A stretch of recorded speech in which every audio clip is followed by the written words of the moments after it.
มีชัยอิติปิโสภควาพระพุทธังพระยอดแก้วพระพุทธเจ้าเกิดแล้วอิติปิโสภควาพระธรรมังพระยอดแก้วพระธรรมเจ้าเกิดแล้วอิติปิโสภควาพระสังฆังพระยอดแก้วพระสังฆเจ้าเกิดแล้วอิติปิโสภควาองค์พุทโธโยแคล้วคลาดพระพุทธเจ้าย้ายบาทอิติปิโสภควาองค์ธัมโมโยแคล้วคลาดพระพุทธเจ้าย้ายบาทอิติปิโสภควาองค์สังโฆโยแคล้วคลาดพระพุทธเจ้าย้ายบาทอิติปิโสภควาสัพพะทาโสถีพระวันตุโวใดๆในโลกล้วนสวสดีสิ่งนั้นพึงมีแก่บรรดาท่านสาธุชนผู้ฟังทุกท่านจุใหญ่น้อยใจยิงเที่ยงแต้แด่เตอ10 นิ้วกราบแนบใต้ไหวสาปารมีธรรมในพระพุทธเจ้า56พระคุณธรรมเจ้ามีคุณ38พระสังฆเจ้าคุณ14คุณพ่อ21คุณแม่12คุณครูบาอาจารย์10คุณทานะศีลภาวนาที่หมู่เฮาเราเจ้าข้ากระทำปั้มเพ็งกันมาตามลำดับขอความสุขสวัสดีสรีทีฆาอายุมั่นยืนยาวรุ่งเรืองก้าวหน้าในภาระธุระของท่านสาธุชนคนใจดีทุกคนทุกท่านขอความสวัสดีมงคลจงมีแก่ท่านผู้ใจบุญเศรษฐีใจดีในทุนใจบุญมหาเศรษฐีผู้มีใจกุศลทุกคนทุกท่านที่ได้เปิดเครื่องรับฟังรายการเสียงธรรมรับอรุณภาคเจ้าตั้งสถานีวิทยุเพื่อการศึกษาพระพุทธศาสนาและวัฒนธรรม FM ความถี่ 104.50 เมกะเฮิรตซ์รายการเสียงธรรมรับอรุณภาคเจ้าของวันจันทร์และก็วันศุกร์เวลา 5:05 นาทีโดยประมาณถึง 6 โมง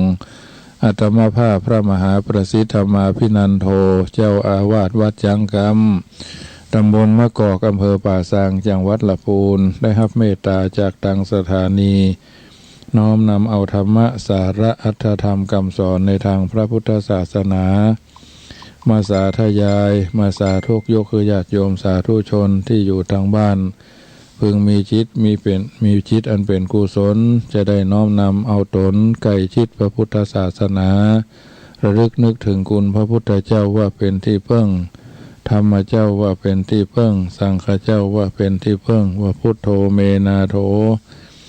ธัมโมเมนาโถสังโฆเมนาโถคุณูปการโรเมนาโถอันนี้เป็นวลีกรรมกล่าวของบัณฑิตผู้รู้เฮาท่านทั้งหลายได้สะดุ้งตื่นมึนตาดูภาระธุระส่วนตัวเรียบร้อยจะได้ไปทำภาระธุระทางในขึ้นเหนือล่องใต้บางท่านก็เดินทางไปไหว้พระนพธรรมไปทำศาสนกิจปฏิบัติกิจธุระ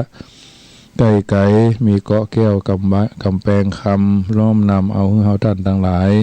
ให้ได้นำไปเป็นข้อเตือนจิตสกิดใจจักบ่ได้ทำลำผิดพลาดคลาดเคลื่อนจากความเป็นจริงก็คือความเป็นผู้รู้ความเป็นผู้ตื่นความเป็นผู้เบิกบานสำราญใจในการที่จะต่อสู้อุปสรรคขวากหนามด้วยประการทั้งปวงน้ำธรรมคำสอน 84,000 พระธรรมขันธ์เราสามารถกระทำบำเพ็ญให้เป็นไปในทางที่ถูกในทางที่ควรในทางที่จะ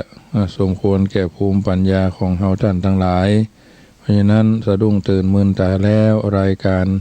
เสียงธรรมรับอรุณภาคเจ้าอาตมาภาพจะได้นำปาญาติโยมสาธุชนบูชาไฟไหว้พระน้อมนมัสการคุณพระรัตนตรัยให้เป็นสรณะเป็นที่พึ่งตั้งอกตั้งใจณโอกาสบัดนี้กราบอะระหังสัมมาสัมพุทโธภควาพุทธังภคะวันตังอภิวาเดมิ พระผู้มีพระภาคอรหันตสัมมาสัมพุทธเจ้าพระองค์นั้นผู้เป็นพระอรหันตตรัสรู้ชอบได้โดยพระองค์เองเป็นผู้ประกอบด้วยวิชาและจรณะ ประพฤติปฏิบัติเสด็จไปแล้วด้วยดีทรงรู้แจ้งแทงตลอดเป็นสารถีฝึกคนที่ควรฝึกหาคนอื่นเปรียบบ่ได้ทรงเป็นศาสดาเอกของเทวดาและมนุษย์ทั้งหลายทรงเป็นผู้ตื่นทรงเป็นผู้แจกธรรมกราบสวากขาโตภควตาธัมโมธัมมังนะมัสสามิพระธรรมอันธรรมพระพุทธเจ้าได้ตรัสไว้ดีแล้วอันผู้ปฏิบัติพึงหันได้ด้วยตนเองบ่ประกอบกาลเวลาควรห้องเปิ้นมาพอควรน้อมเข้ามาใส่ตัวเป็นผู้หู้ถึงดีชั่วอันใดดีก็ทำกันต่ออันใดบดีก็ลดละเลิกกราบ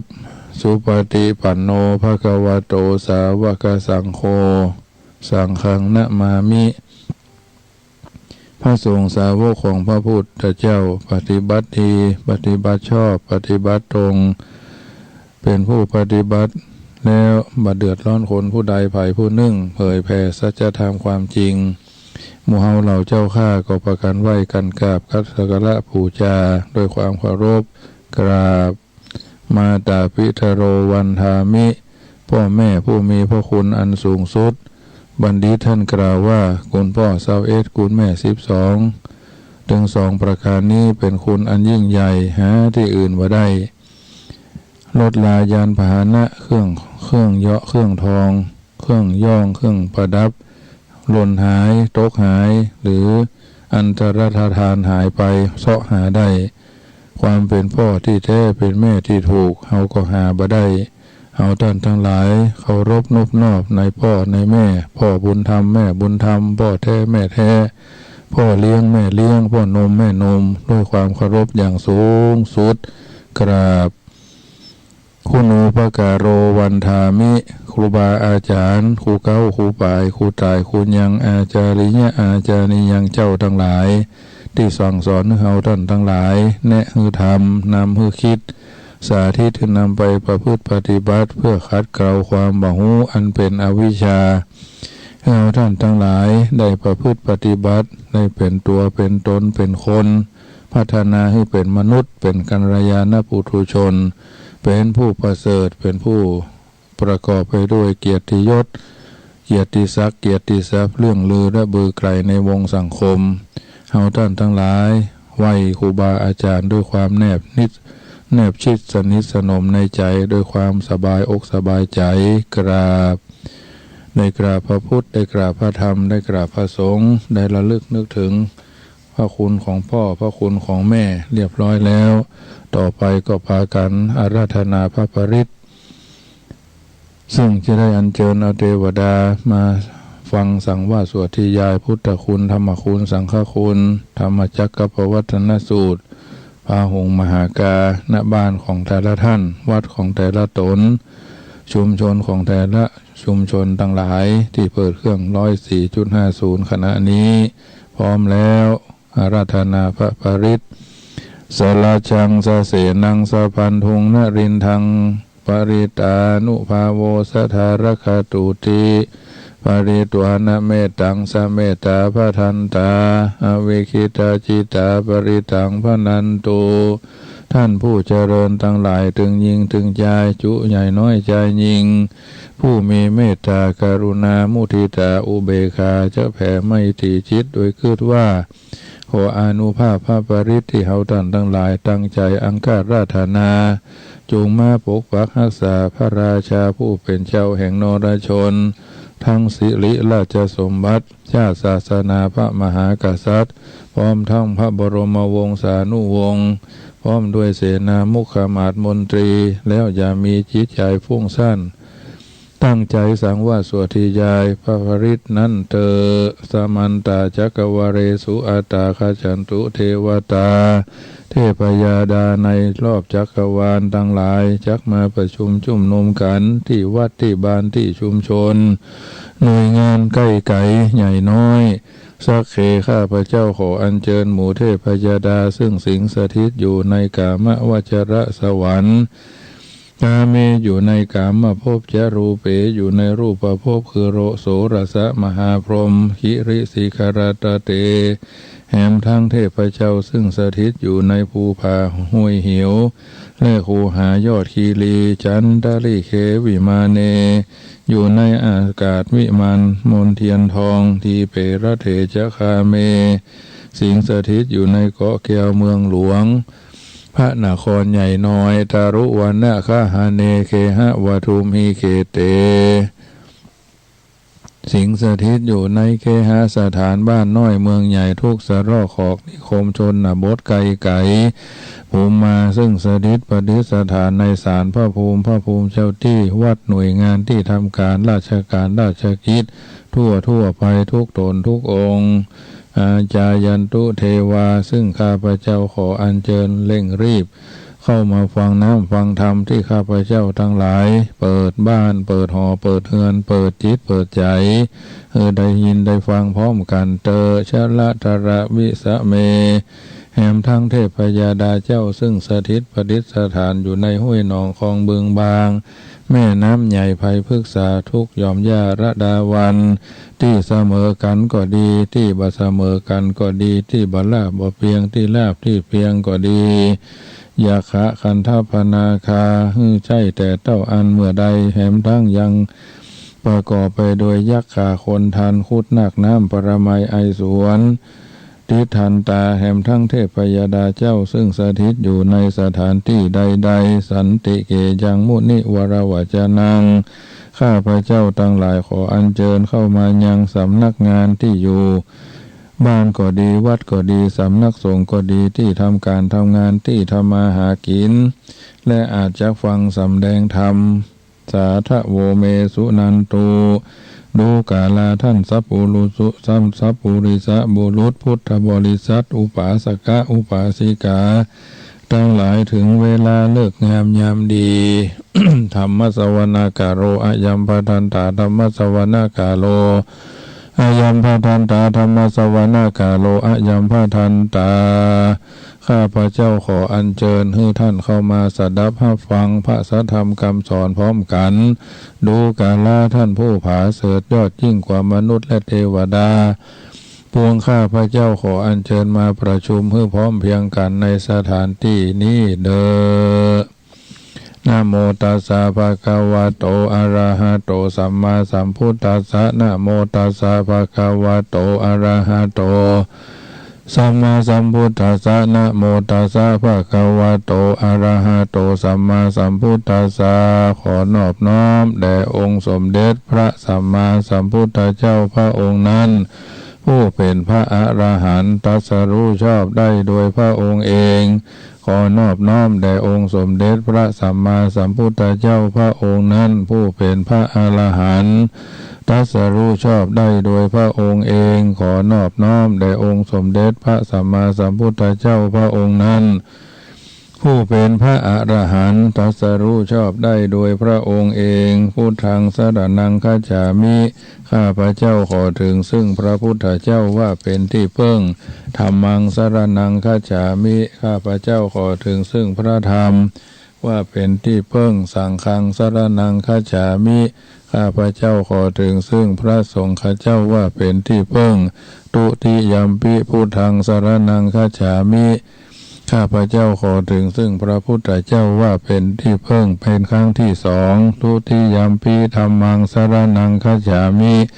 แม้ครั้งที่สองข้าพระเจ้าขอถึงซึ่งพระธรรมว่าเป็นที่พึ่งทุติยัมปิสังฆังสรณังคัจฉามิแม้ครั้งที่สองข้าพเจ้าขอถึงซึ่งพระสงฆ์ว่าเป็นที่พึ่งตติยัมปิพุทธังสรณังคัจฉามิแม้ครั้งที่สามข้าพเจ้าขอถึงซึ่งพระพุทธเจ้าว่าเป็นที่พึ่งตติยัมปิธัมมังสรณังคัจฉามิแม้ครั้งที่สามข้าพเจ้าขอถึงซึ่งพระธรรมว่าเป็นที่พึ่งตติยัมปิสังฆังสรณังคัจฉามิแม้ครั้งที่สามข้าพเจ้าขอถึงซึ่งพระสงฆ์ว่าเป็นที่พึ่งติสรณะคะมะนังนิธิตังนี้คือไตรสรณคม9ข้อ9บั้ง9ประการปานาทิปาตาเวระมณีสิกขาปะตังสมาธิยามิ ข้าพเจ้าขอสมาทานเอาซึ่งสิกขาบทข้อที่หนึ่งคือละเว้นจากการฆ่าสัตว์และมนุษย์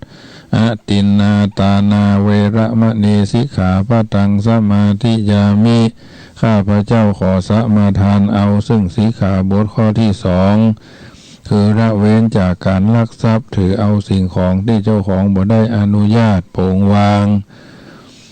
กาเมสุมิจฉาจาราเวระมะนีสิกขาปะตังสมาธิยามิข้าพเจ้าขอสมาทานเอาซึ่งสิกขาบทข้อที่สามคือละเว้นจากการจากการประพฤติผิดในกามคือความใคร่ได้ใคร่มีคู่ผัวตัวเมียลูกเต้าเหล่าหลานบริวารญาติมิตรที่เพิ่นมีเจ้าเข้าเจ้าของดูแลรักษาห่วงแหนของไผก็ฮักของไผก็ห่วงของไผก็เฝ้ารักษาลดละเลิกได้สุขสบายเที่ยงเต้าทุกคนทุกท่านมุสาวาตาเวระมะนีสิกขาปะตังสมาธิยามิข้าพเจ้าขอสมาทานเอาซึ่งสิกขาบทข้อที่สี่คือละเว้นจากการพูดปดพูดส่อเสียดพูดคำหยาพูดเพ้อเจ้อบ่มีบ่แปลงใส่บ่ใหญ่บ่แปลงเอาน้ำท่วมต้งพักบุ้งลงเหลงสุราเมระยะมะจะพะมาตฐานา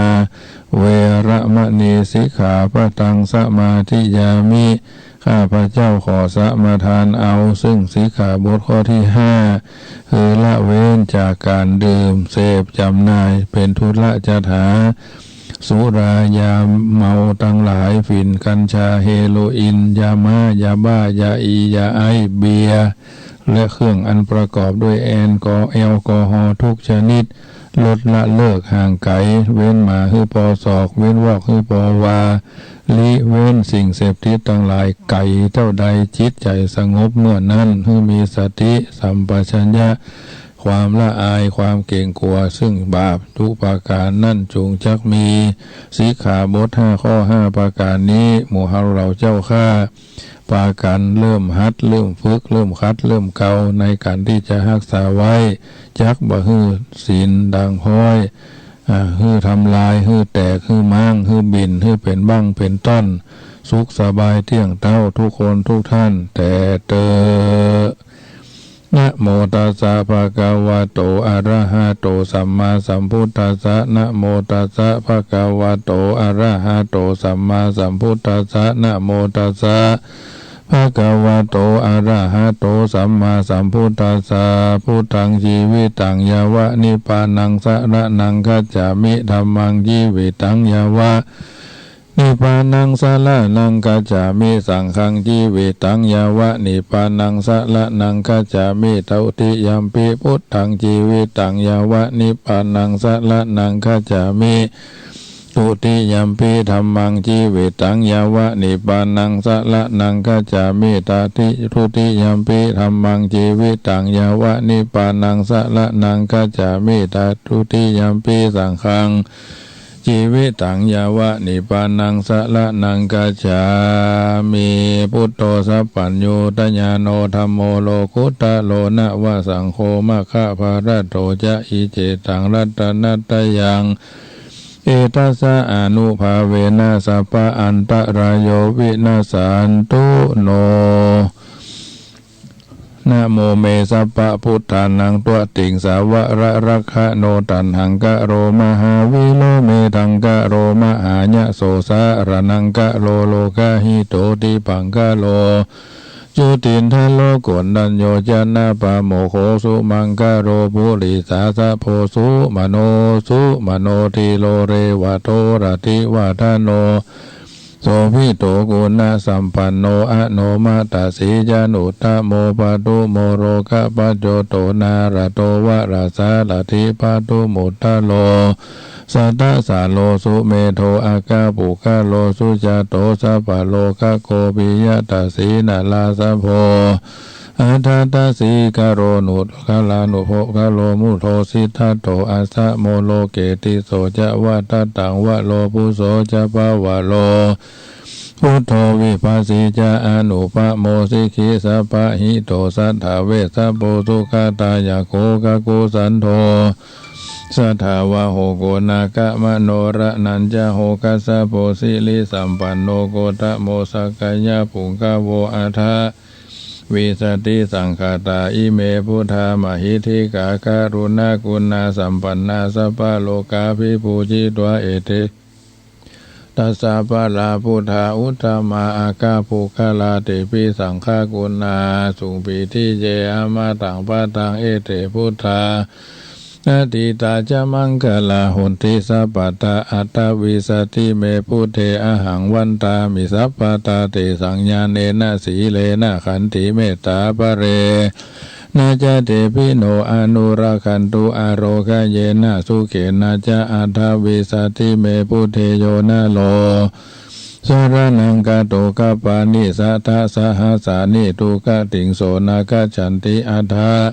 วิสติพุทธปาริตังศาสนาสัจจโลกัสสะวุธิภวตุสัพพตาสติงโหนตุสุขีสัพเพปริวาเล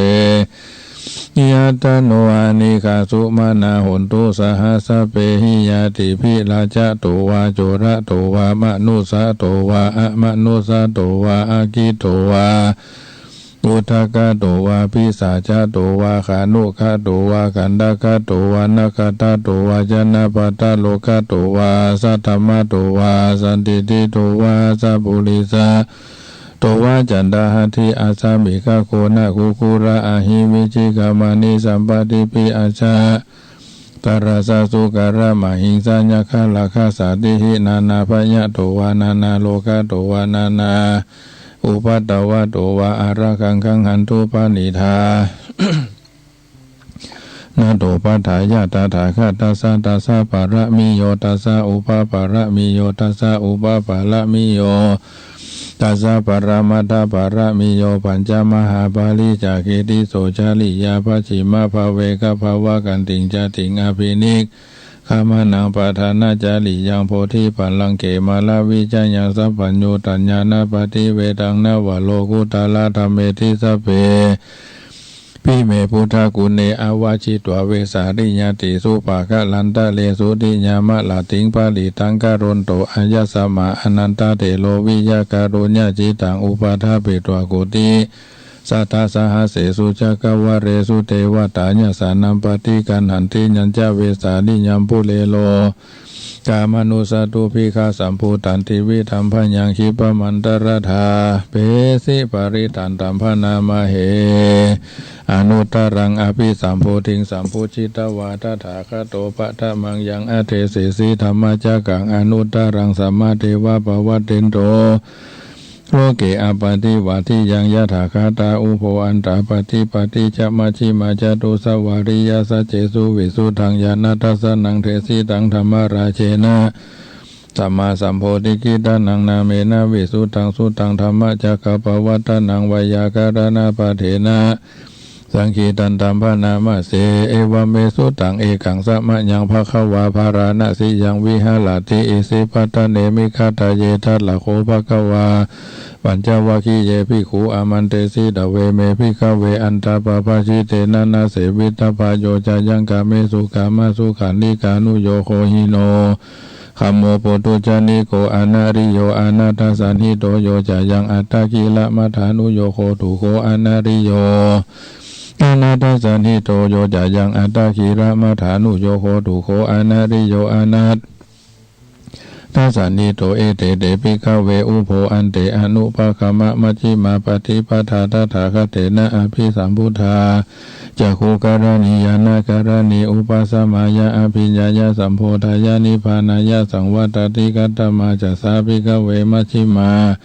ปฏิปทาตถาคเตนะอภิสัมพุทธาจักขุการณิยานาการณิอุปสมายะอภิญญายะสัมโพธายานิพพานายะ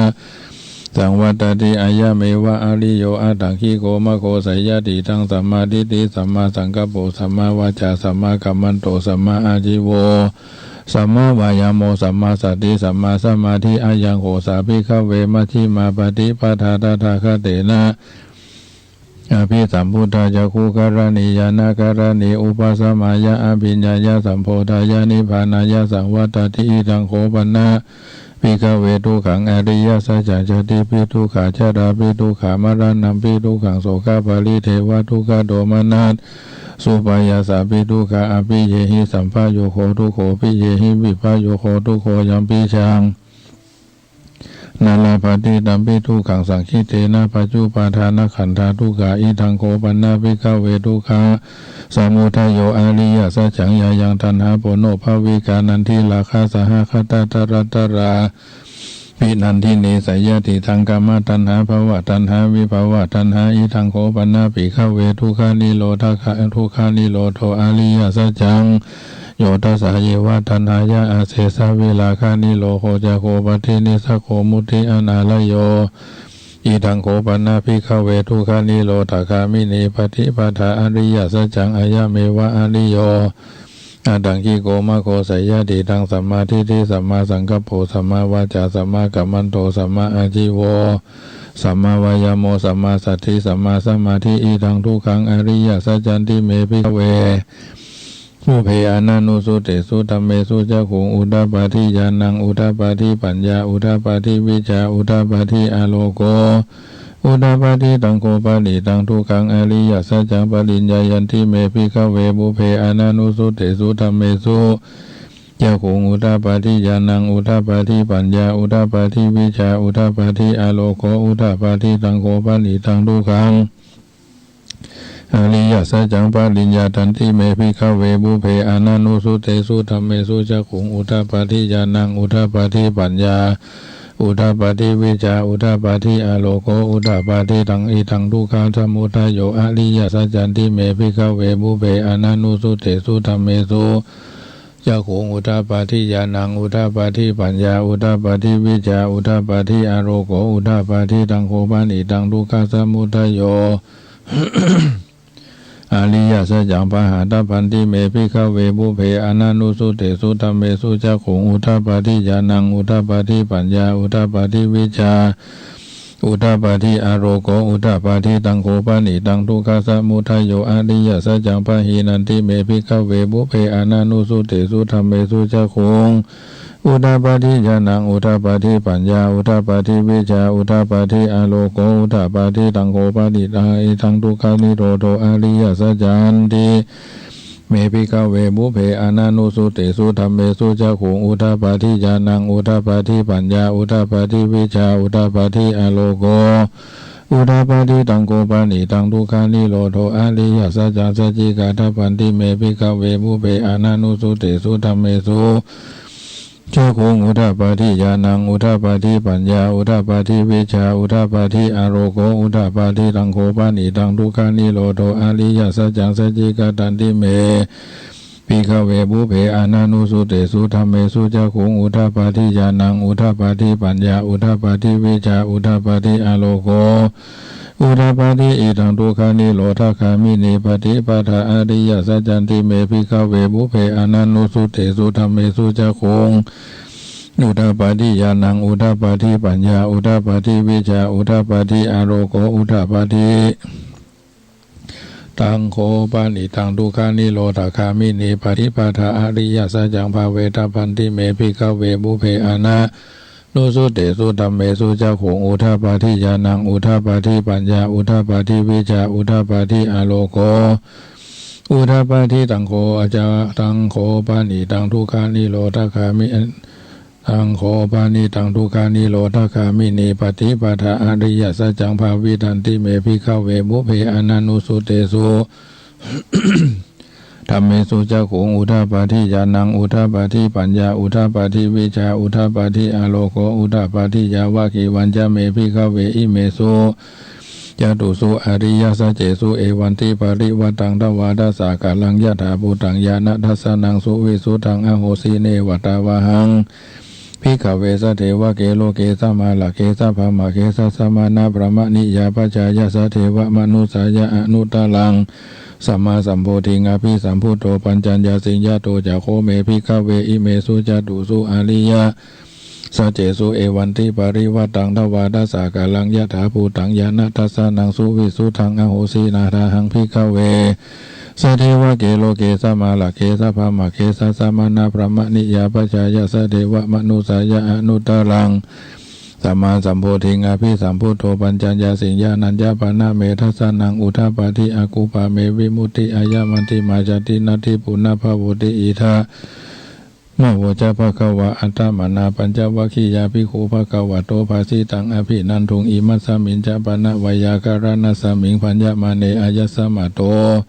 โกณัญญาสาวิราชังวิตามารังธรรมะจะคุงอุทาปาทิยังขินจิสมุทัยยะธรรมังสัพพันตังนิโรธาธรรมันติภวติเตจะภะคะวะตาธรรมะจะเกปุมาเดวาสัทธมนุสาเวสุงเอตัมภะคะวะตาภาลานะสิยังอิสิปัตตเนมิคัตตะเยอนุตตรังธรรมะจะกังปวัติตังอปฏิวัติยังสัมมเนนะวาพระมะเนนะวาเทเวนะวามาเลนะวาพมุนาวา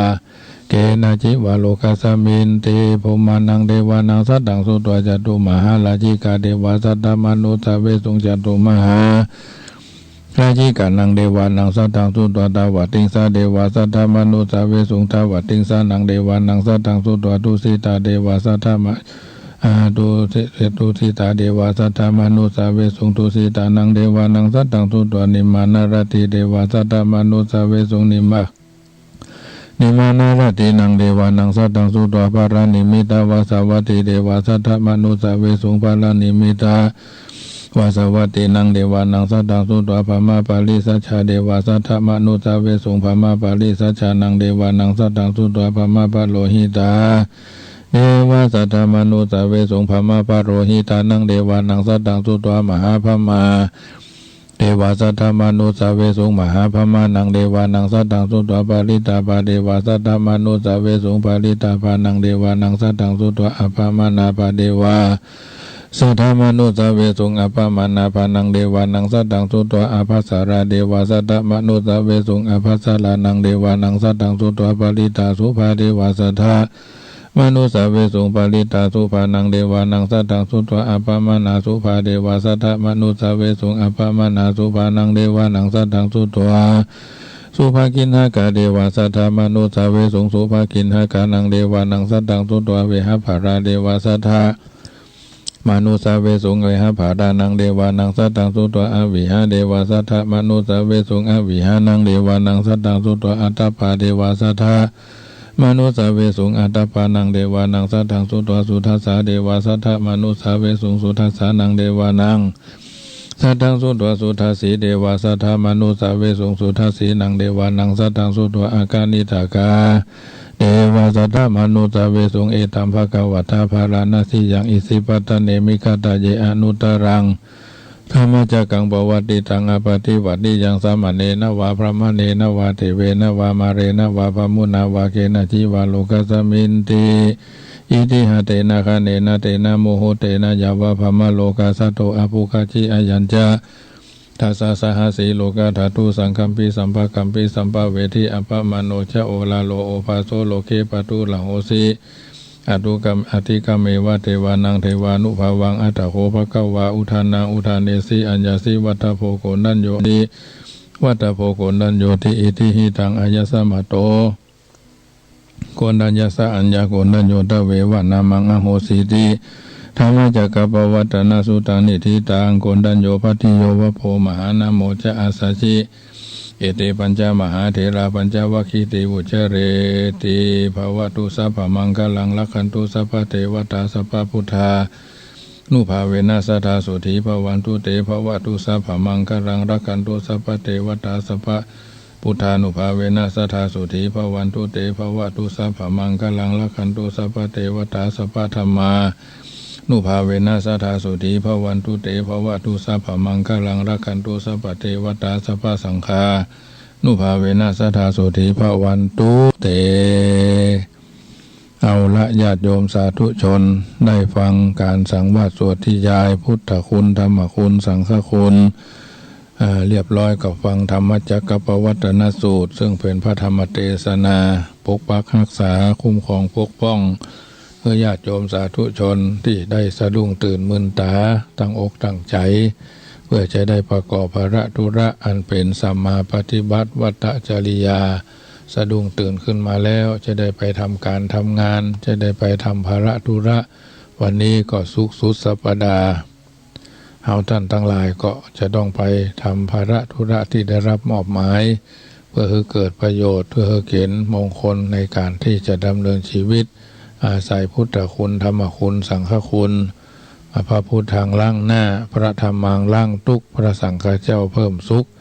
ยาตรายามีสวัสดีมีชัยพุทโธโยแค้วคาดพระพุทธเจ้าย้ายบาทอิติปิโสภควาธัมโมโยแค้วคาดพระธรรมเจ้าย้ายบาทอิติปิโสภควาสังโฆโยแค้วคาดพระพุทธเจ้าย้ายบาทอิติปิโสภควาปากันทำแผนที่เพื่อให้เฮาบะลงตางมีแผนงานทำให้เฮาบะลงทิศแผนชีวิตทำการแล้วเฮาบะลงตัวบะลงตนบ่เย่อหยิ่งบ่ยึงทะนงบ่ยิงบ่จองหองบ่พองเกล้า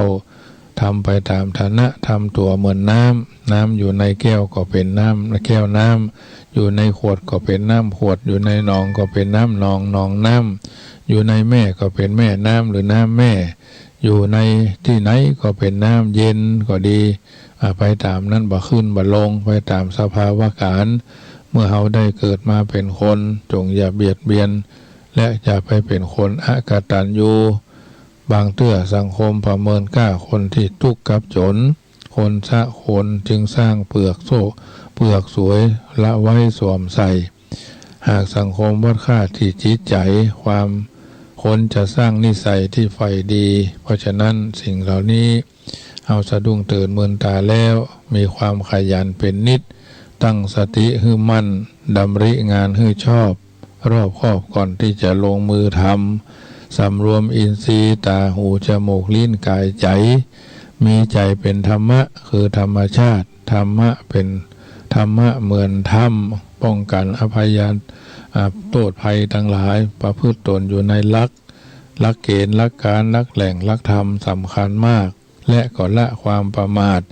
เป็นผู้บ่ประมาทบ่เลินเล่อบ่เผลอไผลมีความระมัดระวังในการทำในการในการคิดอาตมาภาพและพระเจ้าประสงค์หลายรูปก็เป็นส่วนหนึ่งที่คืออาหารใจท่านไปตลาดตอนเช้าท่านไปตลาดตอนแรงท่านไปตลาดตอนกลางวันอาหารบางชนิดเพิ่นก็ทำไว้แล้วเราจะซื้อมากินก็สำเร็จไปเลยเพิ่นฮ้องว่าอาหารถุงอาหารบางอย่างมันแยกกันอยู่ปูกุ้งหอยปูปลาหมูเห็ดเป็ดไก่มันก็อยู่เป็นที่พริกหนุ่มพริกแด่พริกแห้งพริกส้มพริก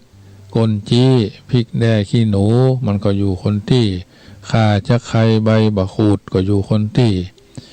ขิงข่าหรืออื่นๆที่มันกระชายดำกระชายแดงมันก็อยู่เป็นที่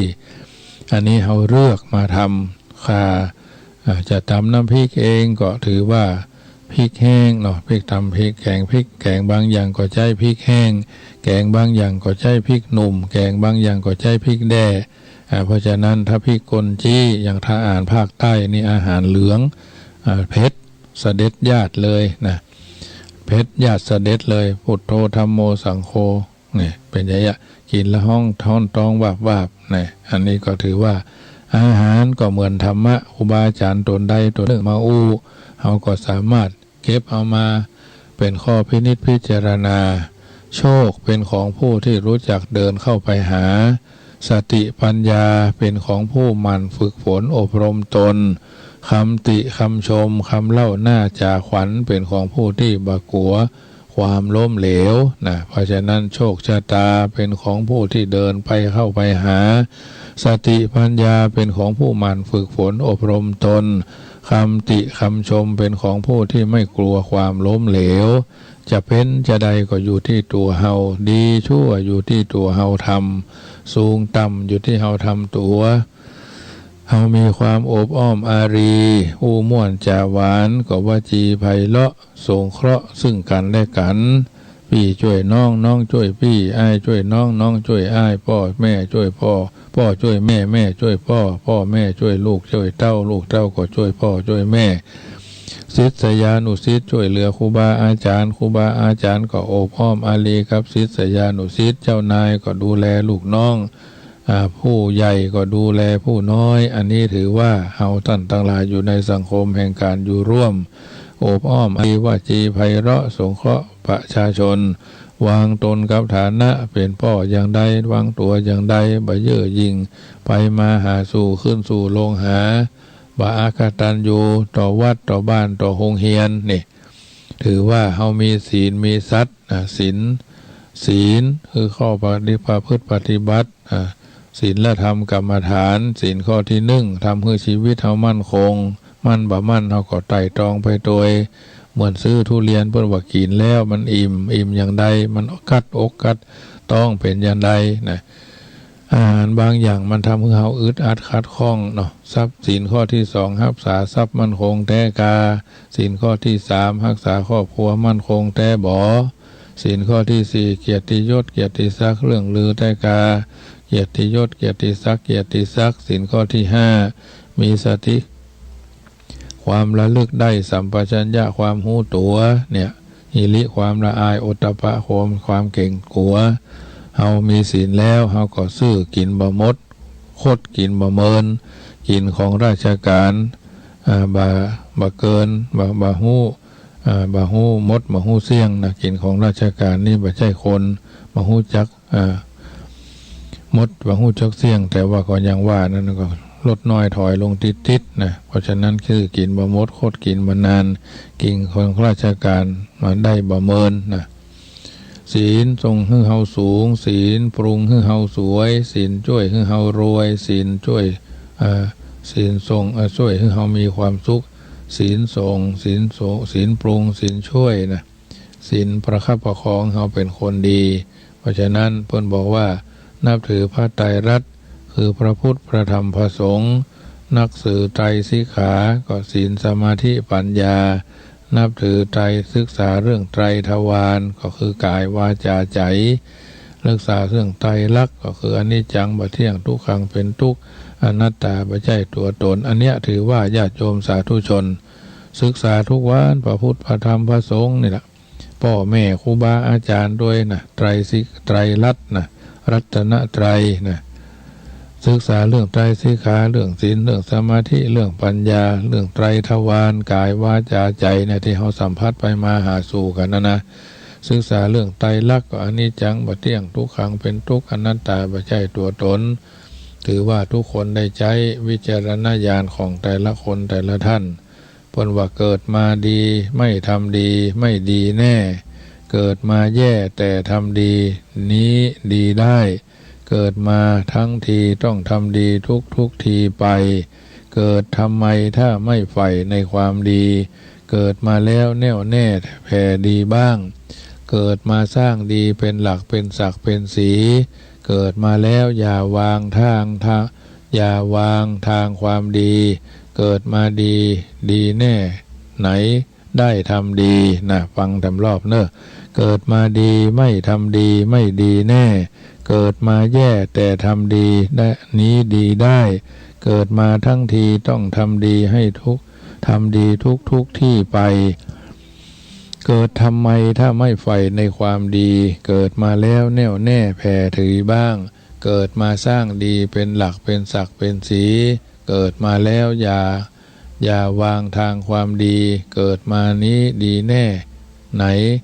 ได้ทำดีเพราะฉะนั้นญาติโยมท่านผู้ฟังทุกท่านเฮาฮู้เฮาเข้าใจในสิ่งต่างๆเฮาก็ทำกันไปเพิ่นบอกว่าอวดดีอวดเด่นอวดเป็นนักปราชญ์อวดฉลาดอวดรวยอวดสาย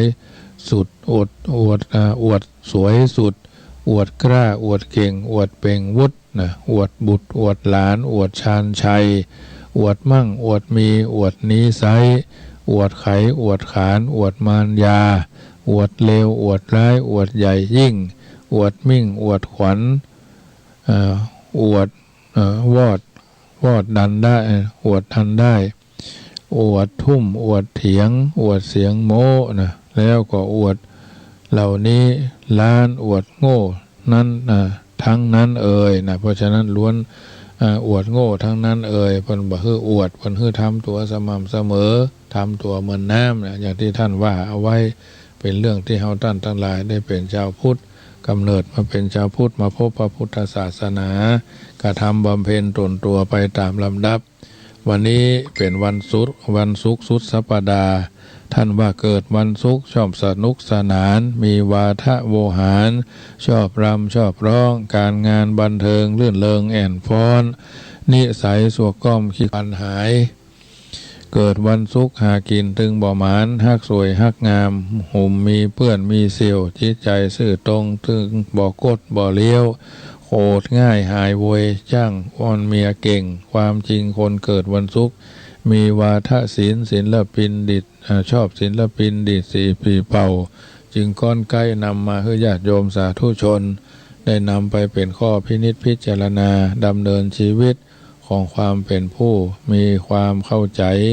ในสรรพเรื่องต่างหลายที่เราจะต้องอยู่ในสังคมแห่งการอยู่ร่วมช่วยกันดูแลเอาใจใส่เป็นคนมีน้ำใจคนมันคนขยันก็ย่อมจะชนะคนขี้ค้านสังคมเฮานั้นประกอบด้วยคนขี้ค้านก็มากหลายคนขี้คุยก็มากนักคนขี้โกงก็บ่ใช่น้อยคนขี้อิจฉาก็เปื้อเลอะเปื้อเต๋อคนขี้เหล้านอนเหี้ยนอนหายคนขี้เล่นซ้ำเปื้อเลอะขี้เต๋อญาติโยมสาธุชนพอคนในแง่ดีสามัคคีจะยั่งยืนชีวิตจะราบรื่นเพราะมีพื้นการศึกษาดีอย่าพอคนอื่นสูงก็เดียวจะเกิดปมด้อยสำหรับตัวเฮาอย่าพอคนอื่นต่ำจะเกิดทิฐิมานะทันทีอย่าพอคนอื่นเสมอกับตัวเฮาตัวเขามันจะชิงดีชิงเด่นเพราะฉะนั้นจงมองคนอื่นในทวงท่าที่ว่าเป็นคนเพื่อนร่วมเกิดเป็นเพื่อนร่วมแก่เป็นเพื่อนร่วมตายเขาจะได้สบายใจในการก้าวไปสู่จุดประสงค์และเป้าหมายเหมือนกันทุกคนสะดุ้งตื่นมืนตาขึ้นมาแล้วจะได้ไปทำงานเหนือใต้ใกล้ไกลก็ทำหน้าที่ของตัวของตนให้ดีไม่ต้องรอฟ้าซกสายห่วงและกำลังใจอยู่ที่ตัวเฮานั่นเป็นอันดับแรกมนุษย์เท่านั้นมีร่างกายเต็มไปด้วยโรคร่างกายของคนเฮานั้นเพราะบางคนอ้วนมักจะมีโรคนักบางท่านก็ท้อถอยอยู่กับเตียงบ่ได้ไปไหนเนาะบางท่านก็รอคนนั้นคนนี้จะมาฮื้อเฮาช่วยเหลือเฮาเพราะฉะนั้นสิ่งต่างๆเหล่านี้บางเรื่องเราต้องปลดปล่อยแล้วก็ปล่อยวางบางอย่างนี่ก็บ่ต้องไปถือเคร่งครัดในอย่างมากมายก็พอดีวิธีเอาชนะทุกข์สร้างสุขก็คือการลงมือทำด้วยการค้นหาเพราะความทุกข์มักจะมีความสุขเราได้ค้นพบหลายสิ่งหลายอย่างก็คือด้วยกายก็ดีบ่ฆ่าสัตว์ทัดชีวิตบ่ลักทรัพย์บ่ช่อโกงบ่ประพฤติผิดในกามพระเทวทัตเป็นพระที่มีความชั่วทางกายก็คือการประทุษร้ายพระพุทธเจ้าพระเทวทัตส่งคนไปทำชั่วถึง16 คนสุดท้ายมีภัยเมื่อบ่มีภัยหรือมดคนที่จะส่งไปก็ไปลงตัวเองนี่ก็คือความชั่วคนชั่วที่ทำชั่วแม้ตัวเองบ่สามารถยุดความชั่วได้ก็ต้องลงมือทำเองพระเทวทัตได้ทำบาปกับพระพุทธเจ้าของเฮาหลายครั้งหลายคราข่าวใหญ่ๆก็คือไปขึ้นไปกิ้งหินบนภูเขาคิชกูฏซึ่งมีภูเขามีหัวเหมือนแห้งเนาะกิ้งลงมาก็ถูกตีนพระพุทธเจ้าสักกรรมแต่สะเก็ดไปถูกห่อเลือดปล่อยจ้างนาลาคีรีดุร้ายไปทำร้ายก่อมเข้าไปหาสักกรรมอันนี้ถือว่าเป็นสิ่งที่ไม่ค่อยจะเหมาะพระพุทธเจ้าหู้ดีถือว่าสิ่งต่างๆเหล่านี้เป็นกรรมเก่าเวรเดิมเพราะสัตว์โลกเขานั้นเป็นไปตามกรรมมุนาวัตติโลโกนะสัตว์โลกย่อมเป็นไปตามกรรมเฮาท่านทั้งหลายทำดีบหันได้ดีทำชั่วได้ดีฟังแล้วน่าใจหายกรรมที่เอาอู้กันในสังคมเพราะเป็นการเข้าใจผิดหรือทางพระท่านว่ามิจฉาทิฐิมีความหันที่บ่ถูกต้องคนที่เป็นมิจฉาทิฐิก็คือทื่อตานแล้วบ่หันผลปูชาแล้วบ่มีผลบวงสรวงแล้วบ่มีผลแม่บ่มีคุณพ่อบ่มีคุณเนี่ยโลกนี้บ่มีโลกหน้าก็มีบุญของผลของบาปของบุญก็มีผลของบุญที่บ่มีก็มีแต่ผลของบุญบ่มีผีก็มีเทวดาก็มีคนจำพวกนี้เพิ่นบอกว่ามิจฉาทิฐิ นะญาติโยมสาธุชนได้ยินธรรมคำสอนส่วนนี้เป็นนิทัศนะอุทาหรณ์เตือนจิตสกิจใจเฮาก่อนจะไปทำการทำงานทางใดคิดจะได้ไข้ใจถึงแปลงใจถึงโทรศัพท์ทักทายกันเข้ามาได้เนอะที่08618753250861875325จะไปลืมกันเนอะวันที่29ธันวางานตั้งธรรมมหาจาตุเวสสันดรชาดกวันที่29เมื่อคืนมีการกวนข้าวทิพย์ให้มีกล้วยอ้อยเป้าตาลเนาะถั่วดินถั่วลิสงข้าวสารงาขาวงาดำน้ำผึ้งน้ำอ้อยก็เอามาร่วมกันได้คันจะมาร่วมพิธีด้วยก็ได้เริ่มพิธีตั้งแต่18 นาฬิกาวันที่29ธันวาเนอะญาติโยม18 นาฬิกาเริ่มแสดงพระธรรมเทศนาพระเจ้า10 จาตุมาลัยเก้ามาลัยปลายพระธาพันธ์วันที่30ตอนเจ้าก็เริ่มตั้งแต่ตี 5ฟังพระธรรมเทศนา14กันถึงอานิสงส์เวสสันดรหรือเวสสันตระชาดกพระเจ้าประสงค์ที่อังคาจราธนาก็เป็นพระที่มีความชำนาญการเฉพาะทางแต่ละกันกันไปน้อมเอิญเจริญพรเนอะเป็นเจ้าภาพกันเทศวันที่29นี่14กันละ 1,000 บาทเจ้าภาพกันพระธรรมเทศนามหาจาตุ14กันละ 2,500 บาทกันที่9กันที่กันหมู่น้อยเนาะแล้วก็กันหมู่ใหญ่มีเจ้าภาพแล้วนอกนั้นก็ยังบ่มีเจ้าภาพเตื้อน้อมเอิญเจริญพรเป็นเจ้าภาพร่วมกันเป็นเจ้าภาพทอดพระป่าปันกองละ99 บาทเป็นเจ้าภาพไถ่ชีวิตน้องวัวน้องควายช่วยเป็นกองทุนในการตั้งคนละ19 บาทตัวละ19 บาทหรือจะเป็นตัวเองเป็นเฉพาะตัวก็ตัวละ 19,000 บาทสืบชะตาโหราศาสตร์โหราจารย์กันตามประเพณีวันที่1 มกราคม 64เนอะญาติโยมท่านั้นเริ่มงาน30 31ช่วงกลางวันก็บ่มีหยังตะเตรียมผิวพัดกวาดที่มันบ่เหมาะมางามคือมันดีขึ้น31เมื่อคืนก็สวดมนต์ข้ามปีนะทำอย่างมา10 กว่าปีน้อมเอิญเจริญพรอยู่ใกล้อยู่ไกลสำหรับญาติโยมที่จะมาฟังเทศน์ฟังธรรมคืนวันที่29ก็มานอนด้วยกันก็ได้สถานที่นอนมีแบบสมถะเรียบง่ายนะมีมุ้งมีหยังคือท่านนอน5 คน10 คน20 คนก็เป็นหยังนะเอามานอนเอาบุญเอามานอนสร้างบารมีนอนนานน้อยกินบ่อยเงินหมดนะมีเงินหน้าสดเงินหมดหน้าจ้อยนะเพราะฉะนั้นรายการเสียงธรรมรับอรุณภาคเจ้าขึ้น 104.50 ธรรมาภาพพระมหาประสิทธมาพินันโทได้ดำเนินรายการมาเกือบจะหมดเวลาเหลือเวลาแถม5 นาทีคิดจะได้ใครจะถึงจะโทรศัพท์หากันก็ได้คืนวันนี้รายการ104อัตมาภาพบะมีเจริญพร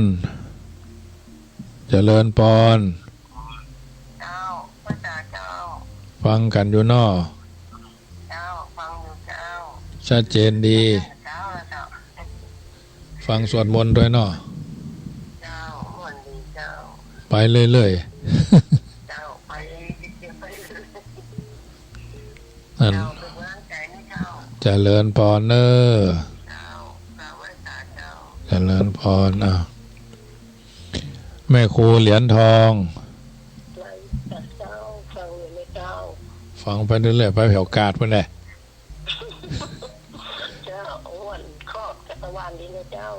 ไปซื้อกาดเนี่ยไล่ลำดับเรื่องพักเนาะ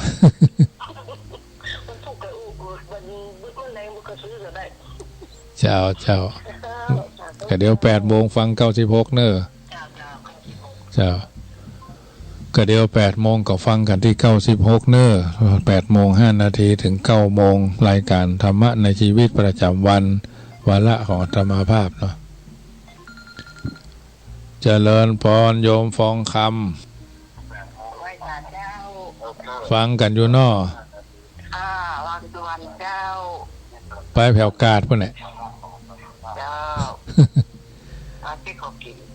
เจ้าเข้าใจดีนอขโมทนาเนอเจ้าเจริญพรแม่ฟองคำติ๊บแก้วเนาะ9134 0861875325ซ้าย2ซ้ายบ่ว่ากันเนาะ 5 โมงแมลงก็มี6 โมงแมลงก็มี2 ทุ่มถึง2 ทุ่มทุ่มเช้าถึง2 ทุ่มวันนี้บ่มีเนาะแต่จะมีรายการของ96เข้ามาวันศุกร์นี่ตอนเช้าตี 5 ถึง 6 โมงก็ได้6 โมงถึง 7 โมงเนี่ย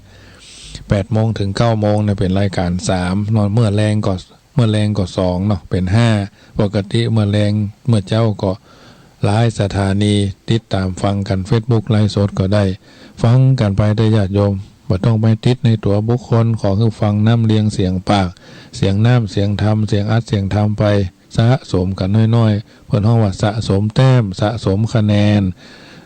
การสั่งสมบุญนำความสุขมาให้บุญจากการฟังนะอาตมาภาพก็จะไปแหมอัตลักษณ์หนึ่งคงจะบ่เหมือนกันหมดนะแต่ว่าจุดประสงค์เมาหมายก็มอบเป็นปฏิฆาระกับญาติโยมที่อยู่ทางบ้านตั้งใจฟังแม้เฮาบ่ได้เป็นพ่อเป็นแม่เป็นพี่เป็นน้องก็ขอเอาน้ำทำคำสอนเป็นสื่อสะพานบุญทำตัวทำตนให้เป็นสะพานให้ท่านทั้งหลายข้ามวัฏฏะโอคะสงสารตามบุญบารมีของไผของมันท่านละท่านตาลท่านละความตระหนี่โดยการฮื้อตาลท่านละความโลภโดยการฮื้อตาลท่านละความโกรธฮื้อการรักษาศีลท่านละความหลงได้โดยการเจริญทิฏฐภาวนาผลสำเร็จ